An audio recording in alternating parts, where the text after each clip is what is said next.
Hey, welcome back. You already know who I am. Welcome to Epic Conversation. Great laughs, great stories, great art. Just plain old greatness. I welcome you, ladies and gentlemen. Conversations with the Media Prince.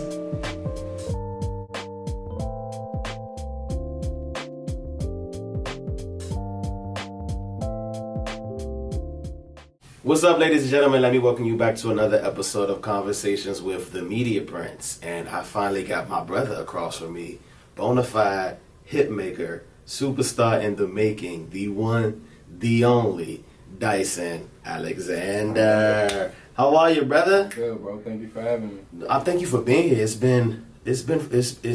I'm glad it finally happened. Oh yeah, it's been something that I've been waiting to do, and I've been seeing you grow in this in this industry. And the brother is blossoming well here. So I did say certified, bona fide hit maker. Take us back. When did your love for music start? Man, my love for music. I've always loved music. At least, being a consumer, listening to music. I really had no intentions of, creating music. I always wanted to play football. And then one day, I was like 11 years old, just happened to record my first song. My father at the time was in a music group, and just went to the studio. It's like, why not? Like, fuck it, for real. And, it was really all for fun. Like I said, I had no intentions of like really taking it seriously.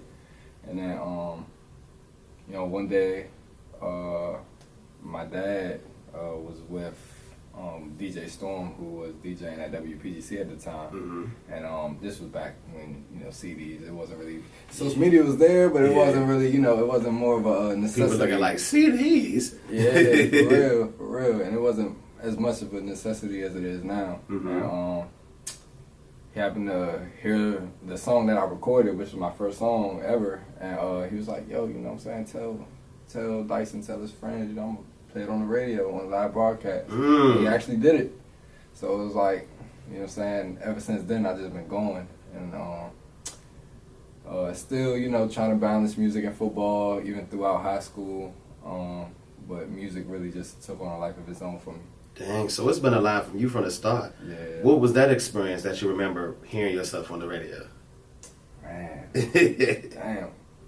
Hearing myself on the radio, it was crazy. I'm sure, I did tell my friends. I'm sure they probably didn't believe me. I wanted to see if I was cap or not. But he actually ended up playing it, and everybody went crazy. Like, yo, it's on the radio. Mind you, I'm in middle school at the time, so like it was a big deal. It was dope.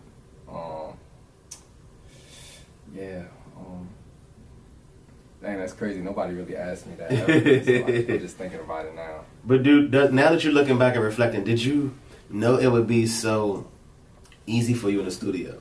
Because I've watched this guy's process in the studio, and when I tell you, you either got it or you don't. Man. You clearly have it. So it's just like you just know your way in everything, man. Yeah, I'm not gonna lie, it wasn't easy at first.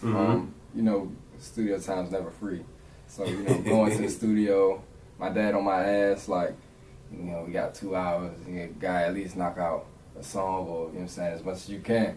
So, pressure, of course, but, at the same time, he was trying to teach me really how to be able to go in the studio and just, knock out a record or 2 or 3 or 4. And it was hard. It was definitely hard, but it became to a point, the older I got, the more mature I got, it became a lot more easier. But of course, things like that take time. So, yeah.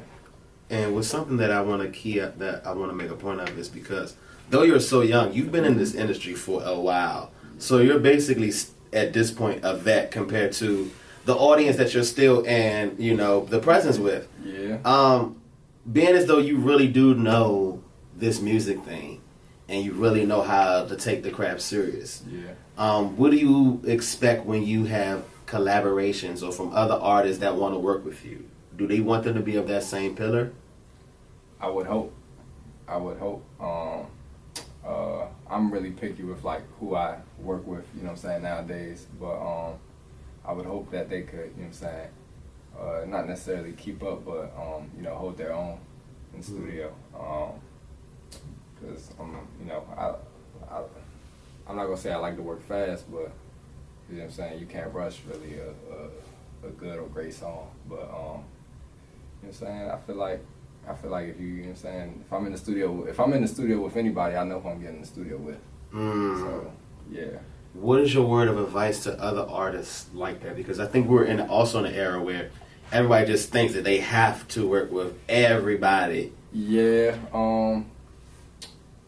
you don't necessarily have to work with everybody. I mean, it depends. I feel like it depends on the type of artist you are. And you know what you got going for yourself and what you want for yourself. But I would say really just, you know, choose do whatever makes sense. You feel me? Do whatever makes sense. Okay. Yeah, that's most important. You know, I could do a song with, you know, whomever, but that don't mean it necessarily makes sense. Right. Like at the end of the day, when we leave the studio, what are we doing with this song? You know what I'm saying? So, you know, it goes hand in hand. And like I said, it gotta make sense. It can't, you know what I'm saying? It's like me going in the studio, maybe the most talented person in the world. But I mean, you know what I'm saying? If you don't don't got get me nothing wrong, with if you don't really have nothing going, like, how's it gonna benefit not just me but the both of us? There you go, and that's what he just tapped on, ladies and gentlemen. Business. Yeah. When did the business hat come on? Because after so often, Daddy couldn't be around, you had to step in and like find your voice in that. When did you know that I needed to learn more of the business side of it? When I first started, when I jumped out there, I was like 13. That's when the song got played on the radio. I've always been recording music, but I was trying to prove to people that I could rap. You know what I'm saying? At the time, you know, it was like, cool, yeah, he on the radio, but like, can he really rap though? You know, like, yeah. So I was doing like a lot of Throwback Thursdays, even rapping over old school beats, because you know my father always put me on to a lot, you know, put me on my history for real. And so, but then it became a point where, all right, cool, like, I know I can rap now, like, the money is in making songs, like, straight up, like, anybody can rap their ass off, for real, like, but at the end of the day, if you can't make a song, a true classic, and I'm not just talking a song that, you know what I'm saying, that'll pop, you know, for right now, but like something people can listen to years down from now and be like, damn, this shit still hit the same, you know what I'm saying? That's when I feel like I realized like it was more so of a business, just because I knew that I wanted to make those classic type of records for people. And you know, this music shit is kind of selfish in a sense, because like you're doing this shit for yourself at the end of the day. But like, and yeah, you can say I'm doing it for myself, but I'm making music at the end of the day for other people who can relate. Right, you know you're a vessel. Yeah, for real. So that's when I realized, you know what I'm saying, it's more to it than just, you know what I'm saying, than just going to the studio, recording a song, and then dropping it. And then, you know, my father, always having him, has been a blessing to, you know, he always put me on game, make sure I know the business, you know, because, you know, I'm going to get older, and, you know what I'm saying, and people going, you know what I'm saying, get them phone calls, you know what I'm saying, so, like, make sure. I want to ask you about that. Funny shit. I want to ask you about that business too, and growing up from being a child star to now. Similar to like how the struggles that Lotto says she goes through from being that childhood star, then trying to like grow and have your music mature with you. What was that process like? Like having your music mature with you and like being able to now touch on certain subjects and things of that. And she's successfully doing it, or done it and still doing it. But for me, I feel like being young, you know what I'm saying, you know, high school early on, you go through situations, but they're really like kiddie situations. So like, it don't really mean nothing. But the older you get, the more, you know what I'm saying, you start to think and, you know, and realize and I'm just speaking, you know, from the life I live, and you know, different. Like if you listen to a lot of my music, you know, it's about females. So, it's like you see certain things, and you know, it just gives you more to talk about. It gives you more to talk about, and that right there, I feel like is where the maturity comes in, because it's like, you know what I'm saying, if not everybody, just about majority of people can relate or have been through or going through, you know what I'm saying, whatever it may be, whether, you know what I'm saying, whether they feel a good way about a female or a bad way about a female, or if they just going through something within themselves, you know what I'm saying. So that's where I feel like I've made that transition, and you know, I've always been the type to just let the music speak for itself. I've never, you know what I'm saying, like my thing is I don't you know, in this day and age, people feel like they know you based off your social media or like what they hear about you, but like I just let it go through the music for real. Like if you listen to music and really paying attention, you will know. I like that. So as you grow as an artist, how would you say your sound has progressed and evolved? I feel like it started with my voice. Like, you know, starting as young as I did, and then, you know, going through puberty and your voice getting deeper and all that. It's really just becoming comfortable with myself for real. That definitely played a major factor in that. And yeah, that's really all I can say about that. Really just my voice, to be honest. Okay. Yeah. And now as an artist, you've grown to now you can make music videos that play intimacy with you. You know what I'm saying? Now, what is that experience like now? You can now grab some ass on camera. But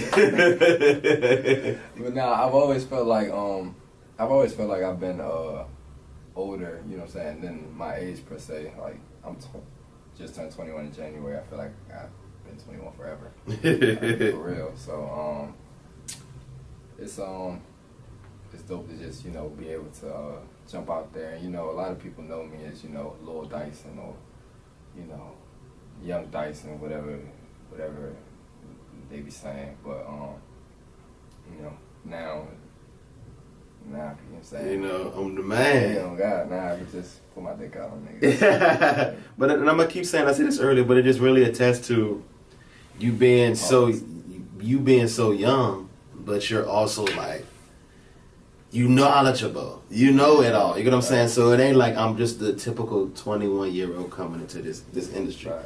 Like, I've lived and breathed this industry, and you can't get over on me. And we're in a era now where we do see artists get over or get ran over or get the short end of the stick. Now that you know your business, what do you say to those artists, like really about like reading your contracts and really knowing what you're signing up for? I would say if you're not gonna take the time to read your contract, or, you know what I'm saying, at least know 90% of it, have a good lawyer. Hey. Yeah, that's what I would say to that. And just, you know, really make sure you have a good lawyer. And you know what I'm saying, you know, as artists, you know, a lot of us, you know, come from nothing, you know what I'm saying? So I'm willing to, you know, just take anything just because it's like, oh, right. But they don't realize that money is, you know what I'm saying, that money, in their minds, they don't know that money is really for right now. When, you know what I'm saying, you can look farther down the line and, you know, have a lot more and something way more special and worth waiting for. That's one thing I can say. I appreciate that I've gotten the time to figure myself out, and, you know what I'm saying, and, you know, go through all the growing pains. So, you know, I feel like it makes you appreciate it more once, you know what I'm saying, it finally comes. And you're whether you know it or not, there are young Dysons everywhere looking at you, and they're seeing. You're teaching them the fundamentals of really how to maneuver. Yeah. And you know what I'm saying? You're even showing some of the older cats in the game because, as we see, some of their business ain't quite in order like it's supposed to be. But let's talk about this single "Confused" though. That I just was able to post and see you in a whole new lane, in a whole new realm, not only in your artistry but in your visual component of what you can do as because the visual piece is really growing now, especially in this industry. People are important. It's the most important. Tell us about this thing. How did it come about, and then what was that experience? Sharing it on screen. That was really all Chastity Corset. Shout out to her. Hey. One of the greatest, videographer that I've been able to work with. She came up with the whole concept. She heard the song. I gave her, the background of the song, how it came about, what it's about, and all that. And she came with the treatment, and it was perfect, And mind you, the song was probably 2 minutes, if that, to be honest. And which is becoming the new music norm. Yeah, and one thing about that, really, I've been, doing those 2 minute records, whatever, format, hook, verse, hook, then then we out. Yeah, they catching up to your wave. Yeah, but that right there is just, if it's a really good song, they're gonna play that back over and over again. Mm-hmm. So that's what I've always thought, and yeah, that's how I feel about it. Your moods, because of course everyone has a certain mood they're in when they're in the studio. Right. How do you know which, is it have to be a vibe? What does it have to be like? What's that process like? Saying I'm gonna record this type of record today. I'm gonna do this today. So it always plays a part as to what goes on in your life as well. It's like, damn, like say say I feel like a female did me wrong. I'm like, all right, bet. I'm about to go to the studio and I'm about to do this, I'm about to do that. Or it may be, I may not even be in that type of mood. I may just be happy, or even if that's not the case, I just want to work on whatever it is, or it may just come and I just hear a track and I'm just like, yeah, like this is the one we going with. So but it's not a lot, but it's a lot that goes into it. Gotcha. What are your do's and don'ts in the studio? Especially if there's people in the studio with you. Like what's the do's and then what's the don'ts that some good your ass kicked out the studio? I'm always, because he's already selective. Like if you get in the studio with him, just listen and vibe. Yeah. So I would say one thing is I'm always open. Being an artist, I'm always open to other ears or opinions, ideas, what I should do, how I should say this or that on a song. But don't come in a session just thinking like just going tell me how to do everything. Like let me create. That's what we are as artists. We're creators, creatives. So yeah, and another thing is just don't come in on no bullshit. Like if I'm in the studio, 9 times out of 10, we got some drinks, or it really may just be me and the engineer sometimes, which I do like the best at times. But yeah, if I'm in the studio, just vibe, really. That's really all it is, just vibe. That's really it. And that's what you create. It's a vibe experience. I've been able to really see this man grow in the studio, and it is always a vibe. It ain't too much that can get you kicked out for real with me. I mean, unless you just don't take away from the work. You feel me? Like, yeah, that's the thing. Don't take. That's the message. Don't take away from the work. Don't take away from the work.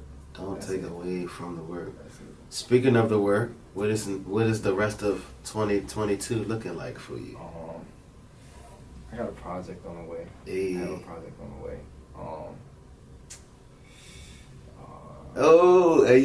You can see the giddiness from that. This about to be a nice little project. Yeah, I've never really dropped like a full body of work, and I can say I've never really been so excited or anxious to just eager to just get it out to the people that deserve it, the day ones, the ones that's just tuning in, tapping in with me.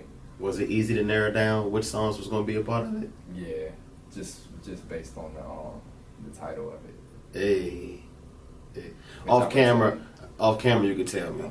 Oh, off camera, can tell you because y'all can't get every exclusive just yet. It's gonna be crazy. I'm excited for you, and I'm excited for the growth and where you're going in your career. I told you you've been on the right path since day one, and it shows.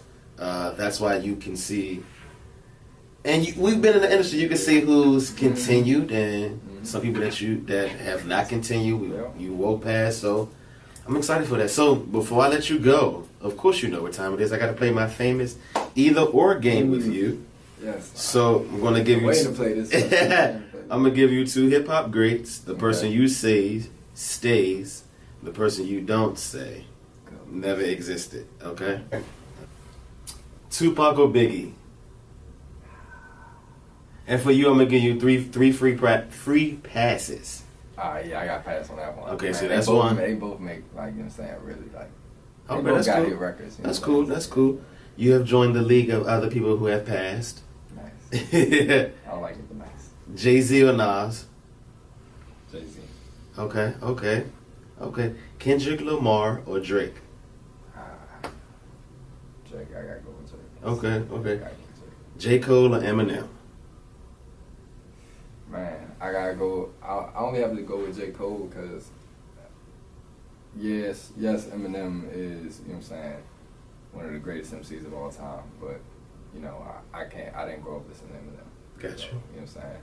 So, J. Cole it is. Yeah, J. Cole. Okay. And he's a dope songwriter. Hey. So it's more. And I hope y'all peeping this in the interview. Songwriting. He takes songwriting importantly, okay? More to it.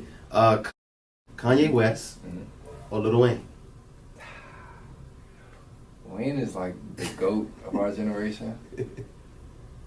But I would have to say Kanye just because he can, you know, he's a producer, you know, he's Ye. He's Ye. Okay. That's all you can say to that. He's Ye. Okay, let's do 2 Chainz of Future. Future. All Future. day. Okay. Let's do Little Baby or Gunna. I'm gonna say Lil Baby. Just cause, you know, the run that he's gone on and going on still, and yeah, I'm gonna have to say Lil Baby. And that's your next. Gunna's OC though. And that's gonna be your next feature. Watch. Yeah. We just stamped it just now. Yeah. All right, let's move on to the ladies. Nicki or Remy Ma? Nicki. I mean, I know Remy Ma is, like, you know, one of the greatest female MCs out, but well, that there has been, but I grew up listening to Nicki. Okay. Little Kim. And she's a good songwriter. Hey, Little Kim or Trina? Ooh, I would have to say Lil' Kim, even though Trina is the baddest. I would have to say Lil' She Kim. still smiled at that. Eve or Foxy Brown? I may have to pass on that one. Okay. Eve is, you know what I'm saying? That's crazy. I've always had a crush on Eve. Hey. I've always had a crush on Eve. You're gonna have to fight a billionaire now. Man, she gotta come back over to this side, you know me? Okay. Yeah. Megan Thee Stallion or Cardi B? Ooh, damn, that's a hard You only got one more pass, too. yeah, I'm gonna have to pass, because freaking, you know, yeah, I'm gonna have to pass on that one. Okay, that's your last pass. Yeah. Lotto or Doja Cat?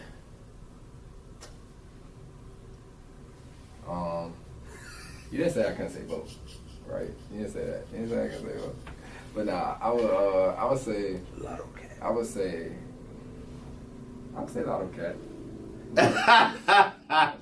You just go find your way For to real. still I say would say both. Lotto Cat. Okay. I love Doja Cat. She's very talented as an artist. She can do very versatile. Very. Lotto, just seeing her growth, you know, from the rap game to now, and to successfully pull that off. You know, it definitely hasn't been too many to be able to do that. She's successfully done it, and Hey. she's a great artist as well. So we'll give it Lotto Cat. Ladies and gentlemen, the one, the only, Dyson Alexander. Please let them know where they can follow you at and find you. But y'all can follow me on all social medias. Dyson Alexander, Twitter Dyson Alexander 1. Everything else is Dyson Alexander across the board. It's all the same. And there you have it, ladies and gentlemen. Stay tuned for an epic album coming soon. Yes. And the 2022 takeover. This is the Media Prince. We out. Conversations.